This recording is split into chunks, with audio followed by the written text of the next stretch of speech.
একবার একটি মানুষ তার নিজের জীবন নিয়ে খুবই হতাশার ভিতর ছিল। সে সবসময় নিজেকে ও নিজের ভাগ্যকে সবসময় দোষ দিত। সমস্ত সমস্যা যেন আমার জীবনেই আছে, সমস্ত দুঃখ যেন আমার জন্যই তৈরি হয়। যখন একা একা বসে এই কথাগুলোই বলছিলাম যে কী রকমের ভাগ্য আমি পেয়েছি, ঠিক তখনই একটা বাজ পাখি তার শিকারকে ধরে এনে আমার গাছের সামনের উপরে বসে তখনই ওই শিকারকে খেয়ে ফেলে। চারদিকে হতাশার ভিতর যখন আমি ওই বাজ পাখিকে দেখলাম, তখন আমার কাছে মনে হলো যে এই বাজ পাখির জীবনটা কতই না সুন্দর। না খাবারের চিন্তা আছে, না থাকার চিন্তা আছে, না পরিবারের চিন্তা আছে, না পোশাকের চিন্তা আছে। কেবলমাত্র শিকার করে আর মনের আনন্দে আকাশে উড়ে বেড়ায়। জীবন এমনই হওয়া দরকার। তখন আমি আকাশের দিকে হাত বাড়িয়ে বললাম, যদি আমিও এই বাজ পাখির মতো হতাম, তাহলে আমার জীবনেও কোনো দুঃখ কষ্ট থাকতো না, আমারও কোনো সমস্যা থাকতো না। তখন আমি আরও জোরে জোরে চিৎকার করে বলছি যে আমিও যদি বাজ পাখি হতে পারতাম, তাহলে আমার জীবনেও কোনো দুঃখ কষ্ট থাকতো না। এইভাবে যখন চিৎকার করে ওই লোকটি এই কথাগুলো বলছিল, তখনই আকাশ থেকে একটা শব্দ আসে যে, হে মানুষ, আমি কি ঠিক শুনলাম?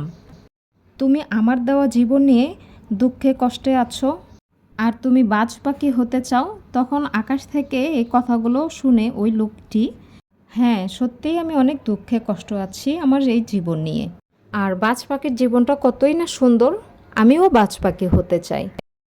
তখন আবারও আকাশ থেকে শব্দ আসে যে, হে মানুষ, তুমি আবারও ভেবে নাও যে তোমার জীবনটা কত সুন্দর, আর আমি তোমাকে কত সুন্দর একটা জীবন দিয়েছি।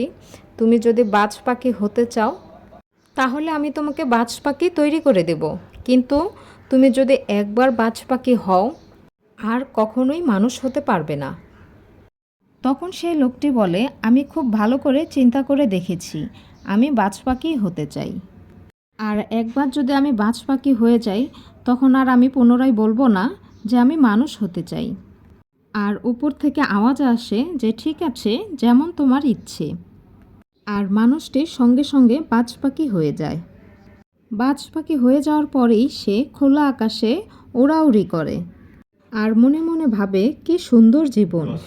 আসল জীবন হলো এইটা। না কোনো চিন্তা, না কোনো সমস্যা, না আছে কোনো ভয়। ওই পা যে এখন সারাদিন আকাশে উঠতে থাকে, আর এইভাবে উঠতে উঠতে যখন সন্ধ্যা হয়ে যায়, তখন ওই বাজ পাখি ভাবে যে আমার তো থাকার জন্য একটা জায়গা দরকার, আমার নিজের একটি ঘর থাকা দরকার, তাহলে আমি রাতে বিশ্রাম করতে পারবো।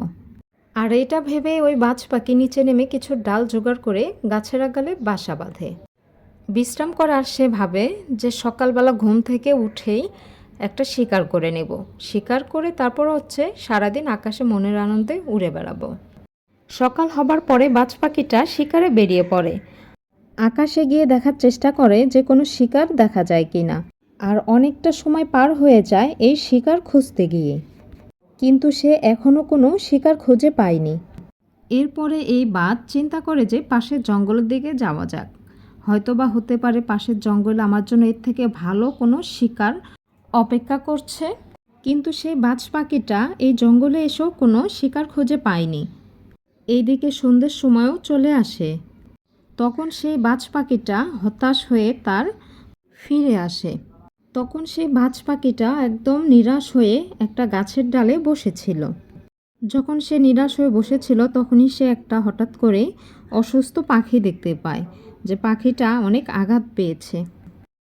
কিন্তু উড়ে গিয়ে ওই পাখিটাকে ধরে নেয়, আর তখন সে সেটা খেয়ে ফেলে। আর এরপরে ওই বাজ তার বাসার দিকে ফিরে যায়। পাখিটা অসুস্থ হলেও কিছুটা খাবার তো পেলাম। তখন সে পাখিটা বিশ্রাম করে আর ভাবে যে কালকে সকাল হলেই আমি শিকারে বেরিয়ে পড়ব, আর তখন আমি ভালো কোনো কিছু শিকার করব। পরের দিন সকালে বাজ পাখিটা নতুন কোনো শিকারের জন্য বেরিয়ে পড়ে, কিন্তু আজও কোনো শিকার সে বাজ পাখিটা খুঁজে পায়নি। অনেকটা সময় পার হয়ে যায়, কিন্তু আজও সে কোনো শিকার পায়নি। তাই পুনরায় সে আগের সেই জঙ্গলে চলে যায়, আগের যে জঙ্গলে সে শিকার পেয়েছিল। কিন্তু আজও সে ওই জঙ্গলে কোনো শিকার খুঁজে পায়নি। আর এইভাবে যখন সন্ধ্যা হয়ে যায় তখন বাজ নিরাশ হয়ে ওই গাছের ডালে বসে পড়ে আর ভাবে আজও কোনো যদি অসুস্থ পাখি আমি পেয়ে যাই।